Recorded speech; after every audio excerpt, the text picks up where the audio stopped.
Important breaking news from the BBC here. The BBC has pulled MasterChef Christmas specials after Wallace claims by Nuwa Nanji, culture reporter. Yeah, now I did say I was going to cover this yesterday, didn't I? But not for the aforementioned reason that, shock horror, the BBC's pulling the Christmas specials. No, the reason I was going to cover it is because, well, frankly, I thought it might have died down by now, but it still hasn't, obviously, as we can see from this story 3 hours ago. No, the reason I'm going to cover it is because it staggers me that the number one story on the BBC, and nay, from the entirety of the UK media, as we can see here from a recent Google search. Top stories today is the BBC talking about Gregg Wallace, the Independent talking about the Christmas specials getting axed, AP News is jumping in, Deadline, The Guardian, Yahoo, Life. It's all anybody wants to talk about. And the reason I bring this up is because it seems a bit strange to me that there's been other big stories in the news that didn't garner nary a mention from the BBC or any of these international media outlets. There was a very particular one that came up last week, wasn't there? Do you remember it? Probably not, because they didn't want to tell you about it, did they? In fact, you can only read about the man who was arrested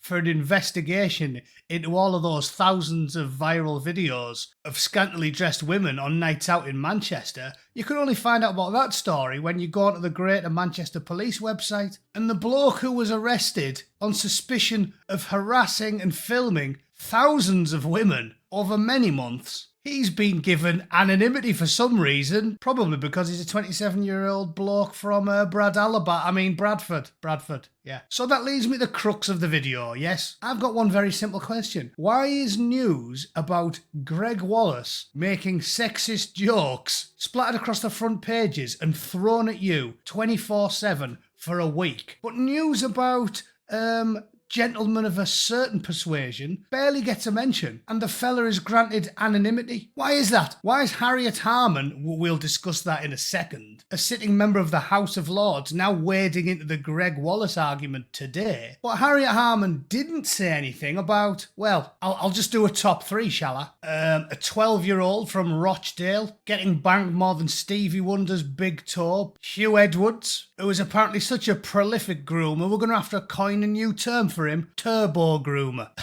Sir Noncelot. There's been many claims that have gone strangely uninvestigated by the journalists. I wonder why. Or a Newcastle gang who were jailed for having a pop at a 13-year-old girl in March this year. For some reason, the media didn't really talk about that one, so nobody really knows about it, do they? But maybe I'm just a conspiracy theorist, eh? Yeah, that must be it. So let's just talk about sexist jokes, shall we? Nice one.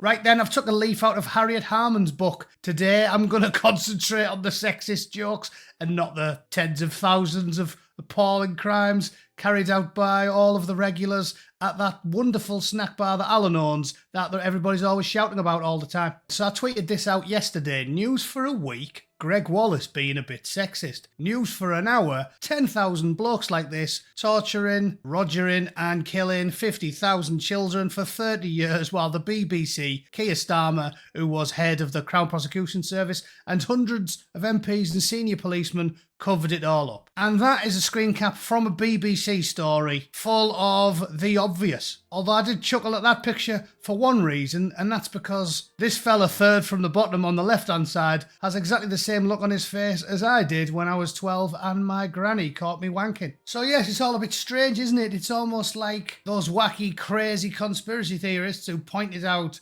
that the government, the police, the civil service and all of the judges and lawyers in the UK were complicit in covering up the worst crimes imaginable just because the people that did all said crimes happen to look a certain way. It seems like they're onto something, doesn't it? But let's not discuss that for too long because I'll get in trouble. Let's discuss the important things of the day, which is not looking at pictures of people like this doing awful things to people like you and your children, because something much more important's going on, and that's why Harriet Harman's got involved. Here she is gobbing off on LBC today. I don't think the BBC should be airing these programmes. It shows a bit of disrespect. Labour peer Harriet Harman tells Andrew Marr, another out commie, that the BBC are misjudging the situation if they think Gregg Wallace's phony apology is enough for him to continue presenting MasterChef. And your eyes and ears aren't deceiving you. That is the Harriet Harman.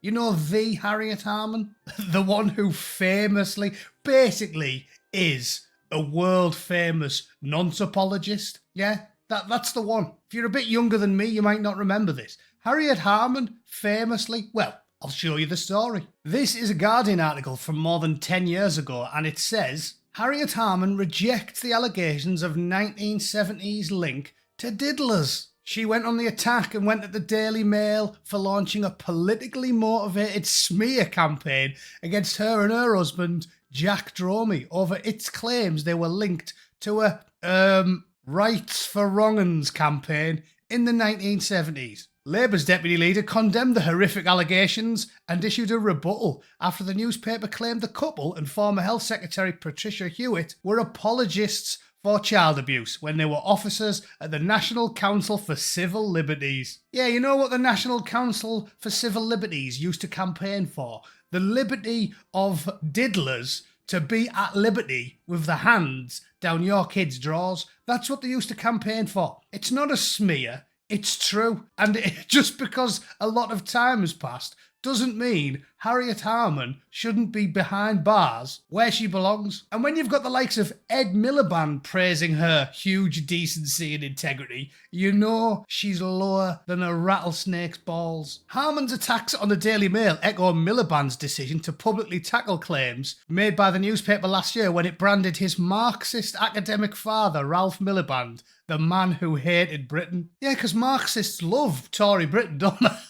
Marxists love your country. They love patriotism and nationalism, Marxists, don't they? Everybody knows that, so of course it's all lies. In a series of articles, the Mail accused 3 senior Labour figures of working for an organisation with a relaxed attitude to diddling, as it claimed the NCCL proposed legalising incest and wanted to lower the age of consent to as low as 10 in a 1976 submission to MPs. The group also granted affiliate status to the Pedo Information Exchange. Check that out. A full-blown non-see rights campaign in 1975 when Dromey was on the executive and Hewitt was the general secretary. Harman did not join the organisation until 1978. Oh, well, it's okay then. As long as she didn't join until 1978, everything sounds kosher. But she did sign a document in favour of watering down kiddie filth, Ian Huntley's favourite grumble magazines, legislation later that year. Harman said the Mail was trying to make her guilty by way of association and said the paper's allegations were beneath contempt. She said she did support the equalisation of the age of consent for gay sex, but never campaigned for the age of consent to be lowered to 10. She wanted to make it 11. Yeah, 11. That's old enough. You're practically over the hill by 11. Everybody knows that. If you're not pushing a pram round and drinking special brew by the age of 11, I mean, you're only a couple of years off the menopause then, aren't you? So, ask yourself a simple question. Do you believe the allegations that were published by one of the biggest newspapers in the UK and they didn't get sued into oblivion? Or do you believe Ed Millipede, Harriet Harman and the Labour Party? And if you can't answer that question, you probably don't know your own date of birth. Anyway, that's enough of that. Let's finish up with Harriet Harman wading into the current scandal, shall we? Harriet Harman's having a pop at the BBC because Gregg Wallace made some sexist quips. Come on then, tell us what's what, sheep teeth. I don't think the BBC should be airing these programmes, and he hasn't actually apologised. He's done this kind of phony apology where he says, I'm sorry if anybody's offended. Actually, he should take it on board and acknowledge that he has been offensive. He has been downright rude. And it's not the job of presenters to trash a whole load of viewers who've hitherto enjoyed watching the programme, but I, for one, am not going to be watching it. And I think that it shows a bit of a disrespect for the BBC by the BBC if they think this sort of semi-apology means that it's all right for him to go on air. I think that they're misjudging what is really the right way for people to go about things now. They are misjudging the right way to go about things now. Okay? Well, I'll just sum up by saying this. I think you're misjudging the way that people go about things now by thinking that someone as universally reviled and loathed as Harriet Harman should be able to get on a high horse about a bloke telling sexist jokes. I think you, with your 1976 campaign, oh yeah, but you didn't join until 1979, and you didn't think 10-year-olds should be out noshing blokes off. You thought they should at least wait until they're 11, right? I think you should be in prison. And if there was any justice in the UK, you and your pervert husband would be breaking rocks for 35 years. That's what I think. The general public probably think, because I'll tell you something now. If you stopped 1,000 men in the street and said, who do you think deserves to go to prison? Harriet Harman for being pro-nonce or Gregg Wallace for telling jokes, I think you'd be in for a little bit of a shock if you got the results of that poll, Harriet. All right?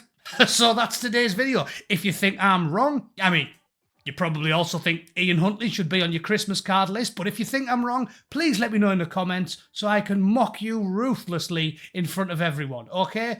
And everybody else, just have a crack down there. As always, if you're mentally ill, you're free to disagree. And I hope the rest of you enjoyed the video. See you all tomorrow. Thanks for tuning in. Take it easy.